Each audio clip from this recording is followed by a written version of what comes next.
প্রতিশ্রুতি দিয়া প্রতারণা করাটা এত বড় দুঃখাবাস। জি, সমাজের যত দুঃখী মানুষ আছেন বা সমাজের মানে দায়িত্বশীল মানে এরা যোগ্য মানুষ, এরা লোক এই প্রতিশ্রুতি বা বাজে প্রতারণা করাটা সম্পর্কে কোরআন হাদিসের লোক প্রতিশ্রুতি দিতরা ইজা ওয়াদা আখলাফা, নবীজিয়া ফরমাইন মুনাফিকর লক্ষণ সাইটটা।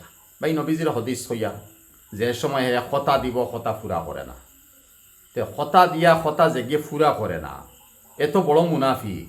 হ্যাঁ, তাহলে ই মতো মুনাফিকটা কি বাঁচাও দরকার।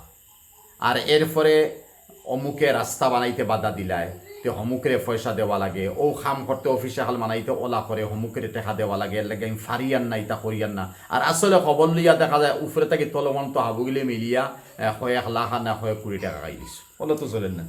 এর লাগিয়া ইটা করবা না ভাই, দুঃখাবাজি দিবা না।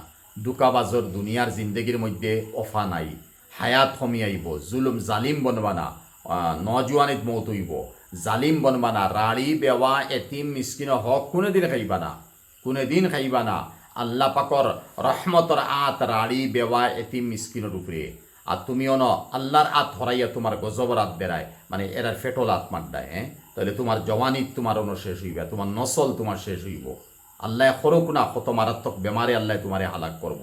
ওটা জিনিস বা খেয়াল নিয়া খালি খেদমত যদি কইন তাহলে ফিটিত কুলবান দিলাও, ফাঁকার গড় আসিল লাগে ফাঁকার গড় বেশিলাও, বেশি খেদমত করো। অবায় কাউন্সিলর প্রেসিডেন্ট জিলা পরিষদ বঞ্চ ওটা করিয়া দেখাও যে তা আসামর জমিনে মইনুল হক মিনিস্টার রহমতুল্লাহ আলাই দেখাইছন, স্যার সাদুল্লাহ সাহেবে দেখাইছন, ওলা কোনটা দেখাও কোয়া। আর বাকি যতই হইবা আমি খেদমত করিয়া এটা তোলে বহুত বড় বড় স্বার্থ থাকে, আল্লাহ উম্মতরে হেফাজত করব। বিলকুল শুক্রিয়া।